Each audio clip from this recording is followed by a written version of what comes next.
Hello, everyone, and welcome back to another episode of Elevate with C&M Coaching. My name's Maggie. Thank you so much for joining us here today. Just as a special note, this podcast was recorded a few weeks ago, actually back on May 5th. So almost a month ago, I recorded this podcast, and initially it was supposed to be with three of the NIADA 20 group moderators, Ben Goodman, David Brotherton, and Bill Elizondo. However, Ben wasn't able to make it. He had a 20 group meeting, I believe, and David was also unavailable. So Bill was gracious enough to join me by himself. So let's go ahead and check out that pre-recorded episode from May 5th. I have a very special guest with me today. I have Bill Elizondo. He is a senior 20 group moderator for NIADA. Bill, thank you so much for being here with me. Absolutely, Maggie. Thank you very much for the invitation.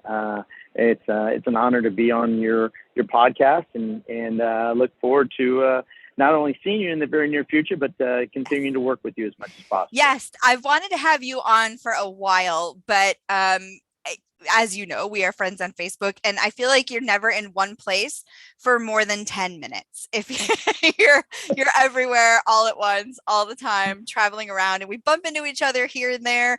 But I feel like you're never in one spot for too long, Bill. No, I'm not, and you even caught me at a time where I'm actually at the airport right now. But this is the time that we had set to be on this call, and so. I made sure that I got here early enough to take my time and be able to sit down and just talk with you for a few. Thank you. Really appreciate it. So I want to talk a little bit about where you got started, because you haven't always been a 20 group moderator. I met you, oh my gosh, back in 2018, I believe, when Nick Marcosian did like a roundtable thing with some of his dealer friends. It was kind of like a mini 20 group meeting, and we all did kind of some breakout sessions, and that was really fun. And that was back in 2018, and I think we were in California, San Diego, I believe is where we were. And that was the first time that I had met you, but you've been in the automotive industry for over 30 years, correct? Yes. I've been in the auto industry and finance industry since 1990. So October of 1990 was kind of my start date, day before my birthday. So I can remember both of those pretty easily. Yes, that's exactly right. But San Antonio, Texas is where I started in this industry. Mm-hmm. And you were with Car Financial? Yes. So I was actually, it started out as Norwest Financial. Yes. Norwest then bought Wells Fargo way back when, and just kept the Wells Fargo name because it was the more well-known name. Then Norwest, and then went on from there. Kept on staying with Car Financial, and we called it NF Car, which was Norwest Financial Car, and then we called it Wells Fargo Financial Car. And then Car got sold out to another company by the name of CompuCredit, based out of Atlanta, Georgia.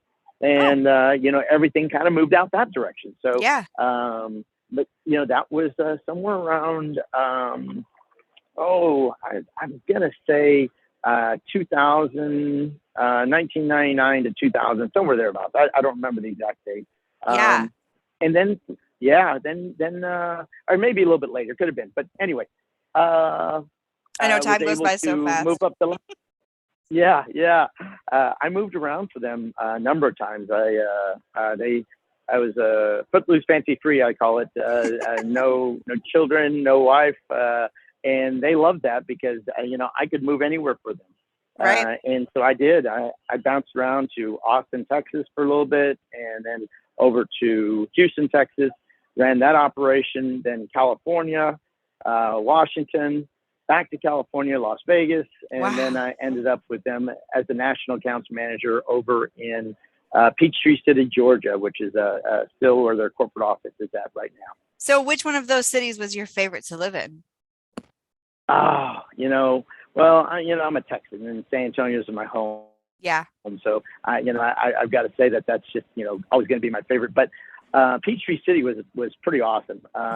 We had 90 miles back then, only 90 miles worth of golf cart path. So you could drive anywhere in a golf cart. That's awesome. So I remember we would always just kind of go around to different places, whether it was to the grocery store or to the shows or the movies or to dinner. We would take the golf cart. So yeah, it's really, really cool.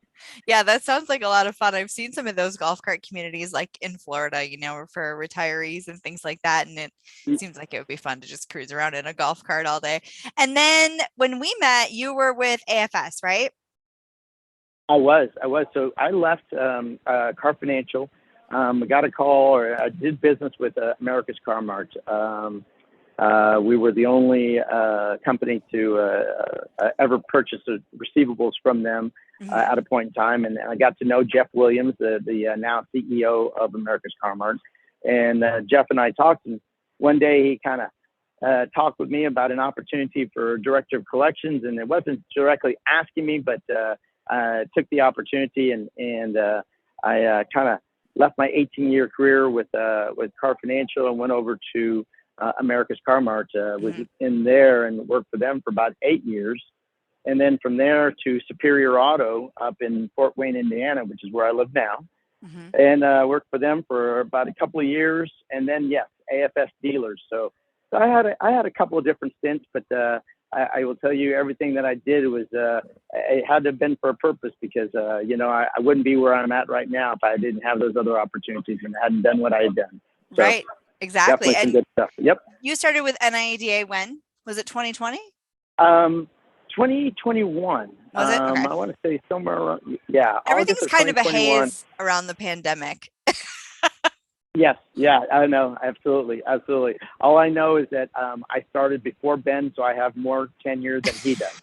So I, that's not necessarily claim to fame, but just it's an obvious, Yeah. So since he can't be on this call today, I'm just gonna at least be able to shoot my own horn a little bit. Yeah, that's right. So, but it was great. I loved it. And, I've been enjoying being a moderator, and 20 groups are just phenomenal. I enjoy every minute I get to spend with these guys. It is really a blessing to be around such amazing operators and owners of these companies that just want to do better and want to grow and want to have other opportunities to be a better owner of a business, but also just a better business operator. And that's what they're looking to try and do. So anyway, that's another story, and we can kind of go down that path a little bit if we need to. But that's a lot of great stuff. That's exactly what I was going to say. Is anytime I meet somebody, usually the first thing I ask them is, are you recording your phone calls? That's always the first one, because that's the big one I care about. And the second one is, are you in a 20 group? Because a lot of times they have questions that can go a little bit more in depth, not necessarily in my entire scope. And I'll say, well, are you in a 20 group? Because they do provide a lot of really great information. And I have been very fortunate enough to attend several 20 group meetings over the years and, present to them myself. And I love the format of the 20 group, and I love the camaraderie.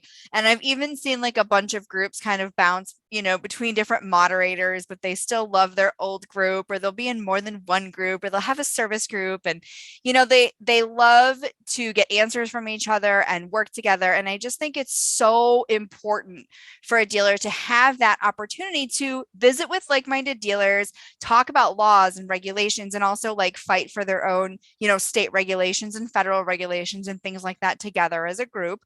But what would you say is one of the best benefits to a dealer who's considering joining a 20 group? Oh my goodness. I know there's a lot of options. I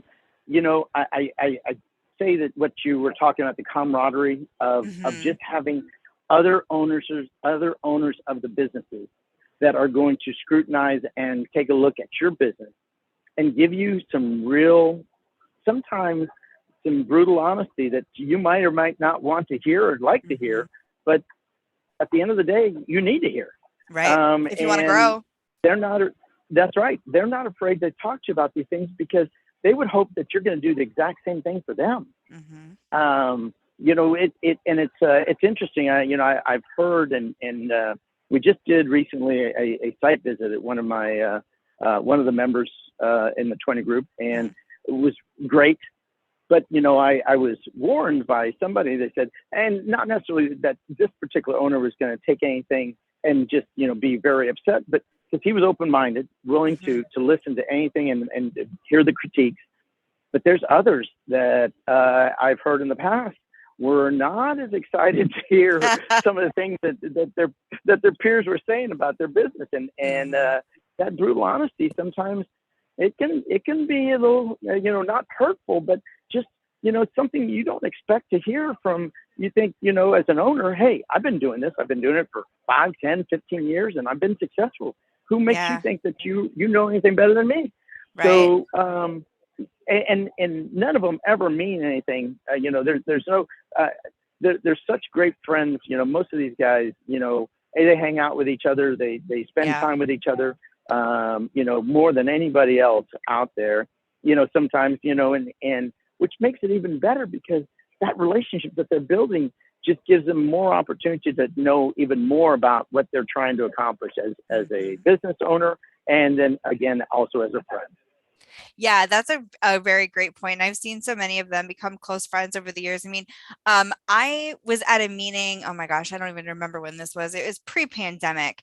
And one of the dealers, it was his first one. He was a candidate and he got voted in. And now you see him with this group and they're just like one great big family, and it was so funny to be there to see him get voted in, not knowing anyone. I mean, we sat next to each other at dinner and I didn't know anyone and he didn't know anyone. And so we got to know each other, but now you see them in there, it's like they've never not known each other. So for somebody who doesn't know about the 20 groups, how are they structured? Are they structured by dealer size or income, or how would you best describe that for someone who doesn't know? Sure.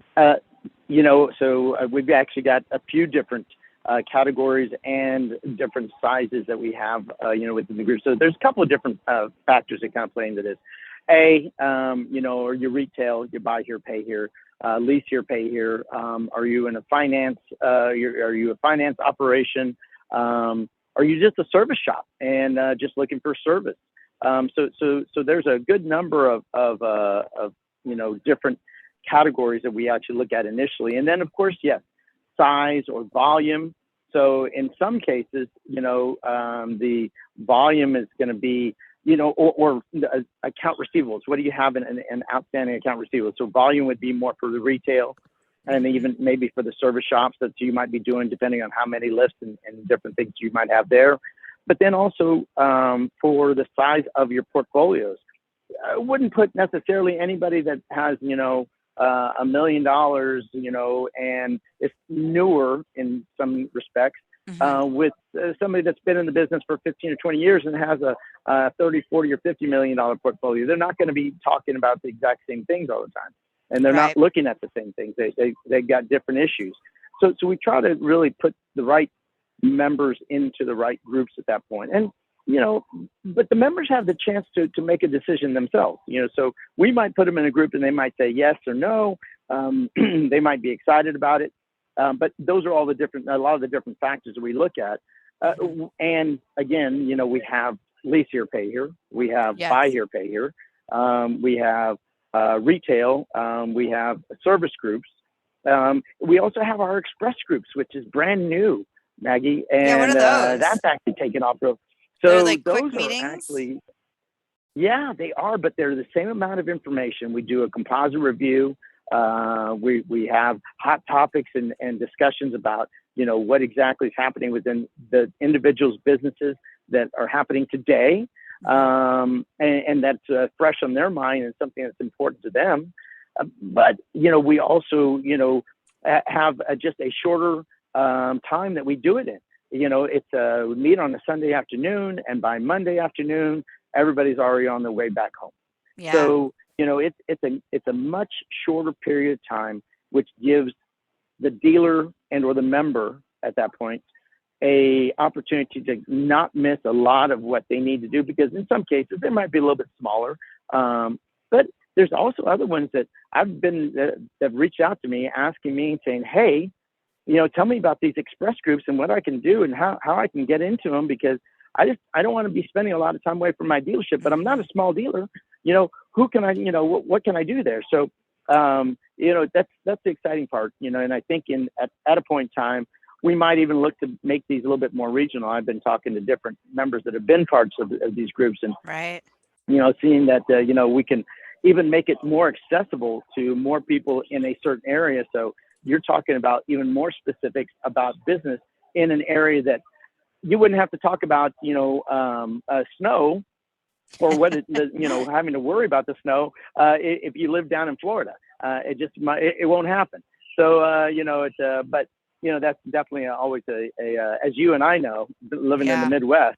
It's always prevalent that we have to kind of have that discussion. It's like, what are you going to do? How do you clear out your cars? What should you be doing this way? So anyway. Yeah, well, I also think like now, I really love that you're kind of doing it and you guys have just sort of launched it, because this is what I always call travel season, right? Because you have all of the state conventions, almost all of them are like now. You have a couple like Florida that are a little bit like fall, but you've got the Carolinas, Georgia, Texas, Virginia, plus NIADA. Plus, there's the compliance conference. I mean, there's so many different things that are happening. I just came back from Buy Here, Pay Here United. So to be able to fly in and out and do something nice and quick, but still feel like you've made some progress, I think is genius that you guys are doing that. I mean, it's about time. And I do know, I have heard stores in the past say, well, it's such a commitment, or I can't go to NIADA because I've got my 20 group meetings and things like that. And so that does, of course, take away from their ability to travel to some of the conventions. And of course, we want to see them at the conventions, and we want to, get a chance to talk to people. And a vendor like myself, that's like my only chance to get to see some of the people that I get to see, So for me, I'm like, I want you to come, and they're like, I just can't get away. So I think that's awesome. So let's talk about the 20 groups for just one more second, and then we can move on to the convention. Sure. Do you guys have space in your 20 group? And if someone is interested, what's the best way that they should go about applying to, get into a 20 group? Absolutely. So first, yes, I think we all have a little bit of opportunity to for any one of the groups that I mentioned. And the best way for them to do it is they can go online to NIADA website. They can click on 20 groups, and they can there's a sign up button that you can hit right there, and that will get in contact with John Dismukes. John is our 20 group meeting or manager. Basically, he's kind of helping facilitate any potential new members and or member candidates. Mm-hmm. And kind of helping, making sure that, he's discussing them with us, and then we're deciding where that person should go. Mm-hmm. And that would be one. Of course, if you come to the convention, talking about the convention, that's also a great opportunity to be able to have an opportunity to go and gather that information and then sign up right then and there. And for the most part, if we're talking to you directly, which is me or one of the other moderators, that would be an absolute fantastic thing to be able to just put you right into and say, okay, we've got these meetings, you can go and attend this, and here's the date. So you already have it all set and ready to go. Yeah. And that's really nice that they can, talk to you in person. So definitely that you guys can't miss the NIADA booth when you're there. It's one of the largest with a big sign hanging over the top of it. And they got couches and a big fancy desk, and you can't miss it. So definitely go find them at the convention. So let's talk about the convention. So it is going to be May 1st through June 22nd. And is at the Wynn this year, which I'm super excited about. I think it was supposed to be at the Wynn the year of the pandemic, if I remember correctly. And then, of course, the pandemic happened, so nobody got to go. And you're going to be speaking on Tuesday, June 20th at 3:30 p.m. And your session is titled Rise Up, Early Morning Routines by Highly Successful Dealers, which is something that coincidentally I wanted to ask you about anyways, because as I mentioned before, we are friends on Facebook, and oftentimes I see you up while it is still dark outside and you're swimming and you're doing yoga. So, Bill, what time in the morning do you get up? Well, it's a kind of it's a loaded question because, a lot of times, so I've got a yoga class that I do. It's at 6 a.m. Eastern. So when I'm back home in Fort Wayne, I'll get up, and I'll do that yoga class, at least 2 or 3 times a week. I also coach the master swimming team over there. So if I'm not coaching, I'm going to do yoga, and then I'll go and swim on my own, or something to that extent. It just could be a little variation. Now, when I'm traveling and maybe I'm in the West Coast, it's a little earlier in the morning. So it's normally like 3 o'clock in the morning, but I get up, and the reason, this is why, but I try to go to bed early. I get about at least 5-6 hours sleep. So it works out well enough for me. And I love yoga just because it gives me the opportunity to do so many other things. But, and if I get up that early in the morning, guess what? I'm already up and I'm going. And, so my day has started, and I'm already, working on different things. I can't say everybody always likes emails that early in the morning if they're on the West Coast, but it's good for the bigger picture. It's good for everybody because I can get through a lot of things, and it gives me the opportunity when I have just quiet time. There's nobody else that I have to really talk to at that point in time. I can just get my stuff done and move on. Well, and the pool is usually empty. Like I very rarely see anybody else at the pool while you're out there swimming. I mean, I think like once or twice, and it's been like Brett, or it'll be, a fellow dealer swimming with you, but usually you get it all to yourself, which is awesome, I would imagine, especially if you're doing laps, It is. Yeah. Yep. No, but I enjoy that. And, it's always good, and it's great. I'll tell you what, the best part is I've had some different members that have gotten up with me. One, he did yoga with me. Boris Komentovsky. He did yoga with Boris, me. About 2 or 3 weeks ago, he was at the Express Group, and he said, "Hey, when are you getting up, and what are you doing?" And I told him exactly what I was doing, and he says, "All right, I'll do it with you." So we got up, we did yoga together, and then we went for a 4-mile run. And so he said, "I'll do what you do, Bill." I said, "Okay."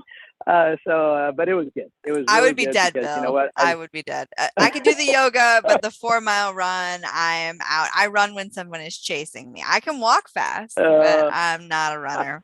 Well, have not been blessed with that. So to go back to the question initially you would ask, what to talk about, the presentation I'm going to be doing. Well, this is, dealers that are getting up early and getting their day started and having the energy. And, it takes a little bit of time. It doesn't happen overnight. But the best part about it is that if you do and you start to have a routine that you're doing things like that, it's only going to open up more doors for you because you're going to have a better feel for the day. You feel accomplished. You have so many more opportunities to do more things because you're up earlier than probably most of the others are,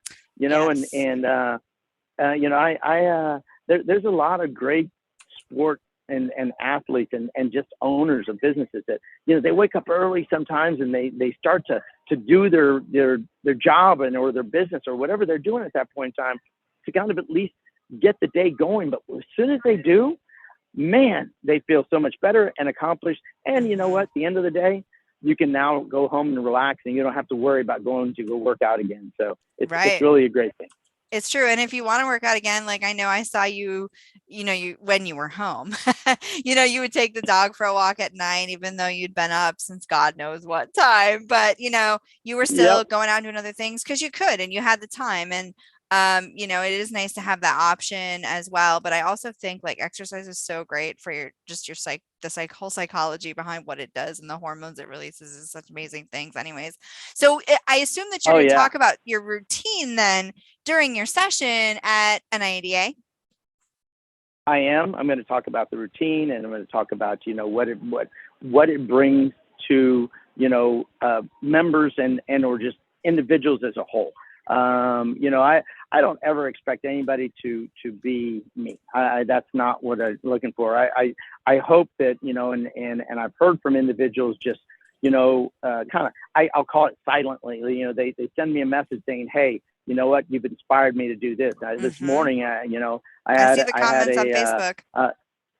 Yeah, as a Mm-hmm. new car dealer that I was working with, and his specific comment to me is like, Bill, you motivated me to get up this morning and go and do, get some exercise. So he did an hour's worth of exercise, and he Mm-hmm. probably does it pretty often. But to say that, hey, you know what, I've been traveling all week, and I'm going to get up just to go and have one more hour worth of workout, and for them to tell me that means a lot. Mm-hmm. But that's what it does. I don't post on Facebook just because I want somebody to know what I've done. I wanted to hopefully help them do something that they might not have done in the past or had not thought of, and we'll take that and run with it. Yeah, absolutely. I did not work out while I was in Vegas because you walk 4,000 miles a day. And I don't think that my legs would have been able to handle it. Vegas is just one of those places where you just need to bring comfortable shoes. And when you see people walking Yeah. around in shoes that are not, I think to myself every time, oh, I am way too old to be doing that nonsense anymore. Like, because it's all walking in Vegas. It's just crazy. So Yeah. I'm really looking forward to your session. I think a lot of people, I mean, I love that you're public about kind of like your journey with it and what you've done. And I think that because you've done that, you're going to have even more people interested in hearing what you're doing because it is like kind of a little window into how you're kind of building your routine and what you did and how you got started. And I think that's great. And I'm sure that, there'll be other things that you'll be popping up all over the place, probably in different sessions. And obviously people can come find you at the booth. And then obviously if you guys are interested in signing up for a 20 group, you can go to the NIADA website. Bill, if somebody has questions for you specifically, what's the easiest way for them to get in touch with you through that NIADA website? Yes, no, but no. Here's an easier one. Here's my cell phone number. It's area code 972-322-0730, and they can text me or they can call. If I'm busy or I'm tied up, I'll get back with them as quickly as possible. But that's the other thing, they can also get in contact with me, ask me questions. Hey, who should I join? Where should I go? What should I do? I'm always available to try and do that, and I'm open to, and it's not just about them coming to my groups. If there's another group that they feel better, and, Yeah. That's the other thing. I don't think that I mentioned it enough. So DPG, of course, is now part of NIADA. Mm-hmm. It is, so they are one. We are one together. Better together is the motto that we put out there and the little mantra. But it is, the best thing about it is that, we've got David Brotherton, who's come on board back over to NIADA. Excited about having him. And Ben Goodman, of course, is already there. Ed Curry. Brett Buke has actually taken on a role as a moderator for, a short period of time with the retail group. So we've got a lot of different people. And at the end of the day, where you're going to fit best is where I'm going to try and help place you at that point in time, because I know most of the groups, and if I don't know, I can put you in contact with who you need to talk to and then move on from there. So definitely some great things, and I'm always available to talk with people. And I think most people know that they can reach out to me because I get it there, or you know what, they reach out to me via Facebook as well. So any one of those works. All great tips. And yeah, you guys, if you're even if you're a manager, at a dealership, I highly recommend that you talk to the owners and try to get them involved in the 20 groups if they're not already. Come to the convention. There's like, this session is, or I should say the agenda is packed. I mean, they have multiple 1, 2, 3, 4, 5, I think 6. It looks like 6 in some cases, simultaneous events going on. So lots to choose from, lots of different time slots, lots going on. But this is a jam-packed agenda: Monday, Tuesday, Wednesday, and Thursday. So check it out and make sure that you get signed up. You can go to niada.com/convention if you're interested in getting signed up for that. Bill, thank you so much for your time today. I'm gonna let you go because you're at the airport and you need to catch a plane, but I really appreciate you carving some time out of your day to chat with my listeners and answer my questions.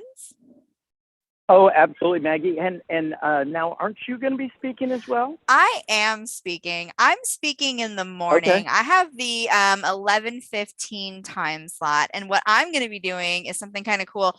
I'm going to be playing phone calls of people when they first started in the business versus how they sound now. So we're calling Oh, it that's from awesome. amateur to expert. So kind of playing some of the not so great ones in the beginning, but then the same person after they've had some growth.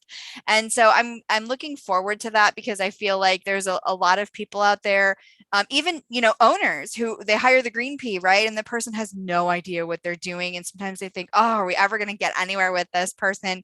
But they can grow and they can learn, and it is easy to get a process in place and teach them those things. So yes, I'm speaking the same day as you, Tuesday, June 20th, but I'm at 11:15 a.m.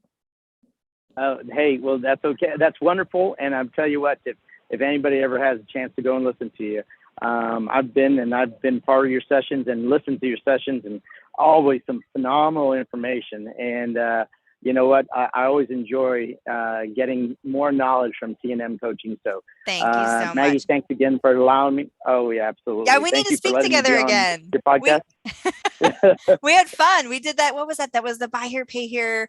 No, it was they changed the name of it now. What are they calling it? The summit.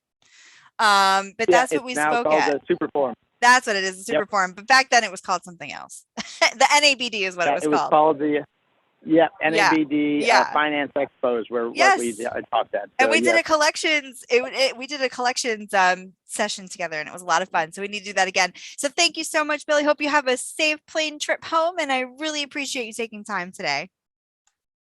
thank you so much, Maggie. Have a wonderful day. You too. Thanks. Bye-bye.